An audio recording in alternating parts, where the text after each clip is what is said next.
भाई जी अगला सवाल, अब बहुत सारी ईशु दादी के बाद से अब लोग जानना चाह रहे हैं कि प्रकाश मणि दादी का विस्मृति दिवस आ रहा है। तो सबने कहा कि सूरज भाई जी से पूछिएगा कि जितना भी अनुभव आपका उनके साथ रहा, वो कैसा रहा?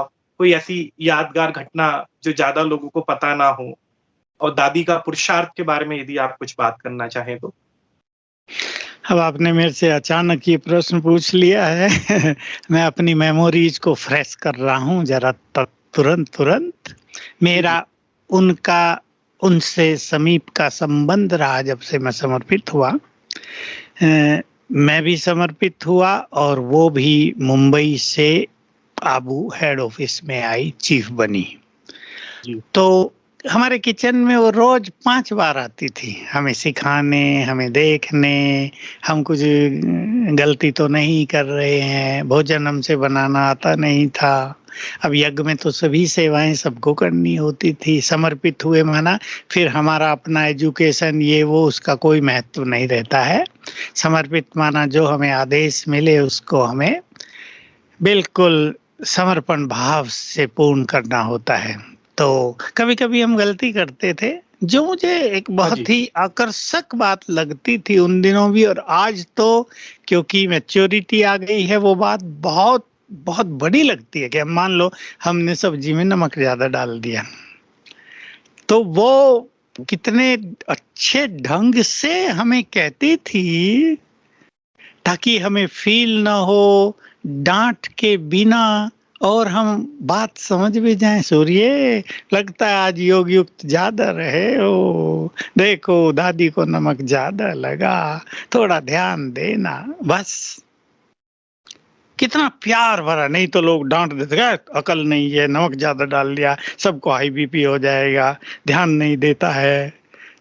लेकिन दूसरों को समझाने की बहुत एक रॉयल विधि दादी में हमने देखी। एक बात, संपर्क में तो बहुत रहे, लेकिन मुझे भी बाबा के महावाक्य सुनने का बहुत शौक था, बहुत ज्यादा। मतलब मेरा नंबर 1 सब्जेक्ट रहा ईश्वरीय ज्ञान, जिसको हम मुरली कहते हैं। दादी जी जब वो महावाक्य सुनाती थी, यानी मुरली पढ़ती थी, ऐसा रस भर देती थी वो कि मेरे लिए वो 1 घंटा परम आनंद का, अतीन्द्रिय सुखों का और निरंतर योग युक्त स्थिति का हुआ करता था। अच्छा। प्यार बहुत था हमसे, तो दादी जी मुरली के बीच में क्वेश्चन आंसर किया करती थी। बीच में कभी भी रुक के कुछ भी पूछ लिया और सब आंसर देते थे, लेकिन मैं सबसे ज्यादा अच्छे देता था। दादी इसलिए बहुत प्यार करती थी, बहुत खुश होती थी। और कोई कॉम्प्लिकेटेड क्वेश्चन भी आया तो मुझे खड़ा कर दे, सूर्य बताओ। तो ये बाबा की तो विशेषता थी, लेकिन दादी जी का बहुत ज्यादा प्रभाव उसमें था। प्योरिटी जो हमारी मुख्य धारणा है, मैं ऐसा कह सकता हूँ पवित्रता की, तो वो जैसे देवी थी। सुनाया करती थी कि दादी जी का, वो दादी अपने को मैं कम कहती थी कि दादी की बुद्धि कभी किसी मनुष्य की ओर गई नहीं जीवन में।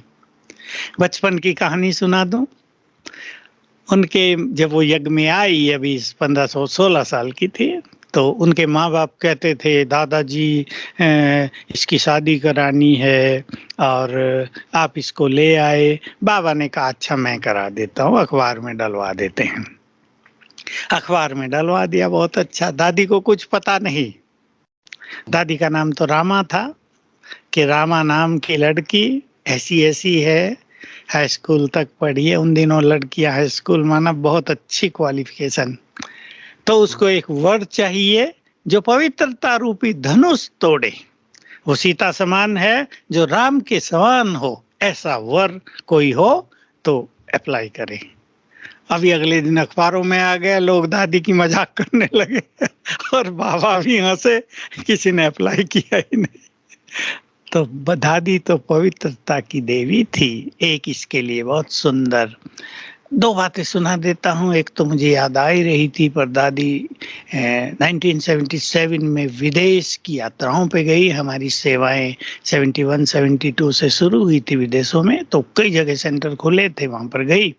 लोग एक प्रश्न पूछते थे कि दादी जी, आपके फेस पे जो चीयरफुलनेस है, ये एक डिवाइन चीयरफुलनेस थी, आंतरिक एक ग्लो था चेहरे पर बहुत ज्यादा, इसका रहस्य क्या है? बहुत ज्यादा ये प्रश्न उनसे पूछा था, क्योंकि उनके चेहरे पे तेज, उनके नैनों में अलौकिकता बहुत ज्यादा रहती थी। तो उत्तर दादी देती थी, एक बार हमारे यहाँ महामंडलेश्वरों का सम्मेलन हुआ और लगभग 18 महामंडलेश्वर उस सम्मेलन में आए थे। तो दादी जी और हमारे बड़े भाई और कुछ जैसे दादी मनोहर थी, साथ में उन सबको पांडव भवन की यात्रा करा रहे थे। तो हमारा मेडिटेशन हॉल है, थोड़ा सा सीढ़ी चल के, थोड़ी सी सीढ़ी है, आधी मंजिल जितनी। तो एक बुजुर्ग सन्यासी ने दादी की उंगली पकड़ ली।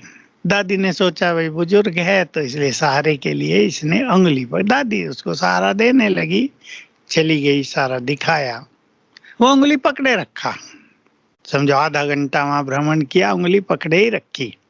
बाद में आकर बैठे सब अपना एक्सपीरियंस शेयर करने लगे, तो कहने लगा, एक चमत्कारिक बात सुनाता हूं आप सभी को। आज मैंने दादी जी की उंगली पकड़ ली थी और उंगली पकड़ते ही इतने प्योर वाइब्रेशंस मुझे आने लगे, मेरा चित्त आनंद विभोर हो गया।